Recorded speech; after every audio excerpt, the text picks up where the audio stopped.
Welcome to my channel, The Spiritual Sar, Simplifying Bhagavad Gita. Shrimad Bhagavat Gita अध्याय 2 श्लोक 5। गुरुन् हत्वा ही महानुभवान् श्रेयो भोक्तुं भैक्ष्यम्पीह लोके। हत्वार्थ कामास्तु गुरुनिहैव भुंजीय भोगान् रुधिर प्रदिग्धान्। ऐसे महापुरुषों को जो मेरे गुरु हैं, उन्हें मारकर जीने की अपेक्षा इस संसार में भीख मांगकर खाना अच्छा है, भले ही वे सांसारिक लाभ के इच्छुक हों, किंतु है तो गुरुजन ही। यदि उनका वध होता है तो हमारे द्वारा भोग्य प्रत्येक वस्तु उनके रक्त से सनी होगी।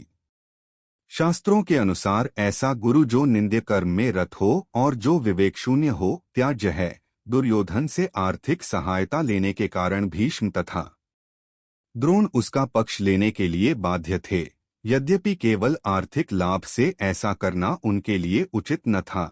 ऐसी दशा में वे आचार्यों का सम्मान खो बैठे थे। किंतु अर्जुन सोचता है कि इतने पर भी वे उसके गुरुजन हैं, अतः उनका वध करके भौतिक लाभों का भोग करने का अर्थ होगा रक्त से सने अवशेषों का भोग।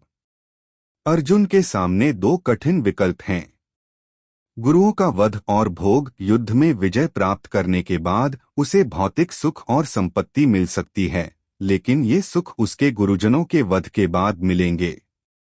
यह विचार उसके लिए असहनीय है, क्योंकि वह अपने गुरुजनों के प्रति गहरा आदर और प्रेम रखता है। भिक्षा का जीवन, यदि वह युद्ध नहीं करता और अपने गुरुजनों का वध नहीं करता तो उसे भिक्षा मांगकर जीवन बिताना पड़ेगा। लेकिन यह विकल्प उसे नैतिक रूप से सही लगता है, क्योंकि वह अपने गुरुजनों का सम्मान बनाए रख सकता है। श्लोक का सार। अर्जुन की यह दुविधा इस बात को दर्शाती है कि जीवन में कभी कभी धर्म और व्यक्तिगत संबंधों के बीच चुनाव करना अत्यंत कठिन हो जाता है।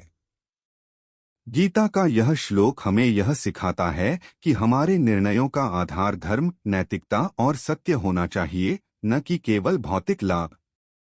अर्जुन का संघर्ष हमें यह संदेश देता है कि सही मार्ग का अनुसरण करते हुए कभी कभी कठिन निर्णय लेने पड़ते हैं, लेकिन वही निर्णय अंततः हमारे लिए कल्याणकारी होते हैं।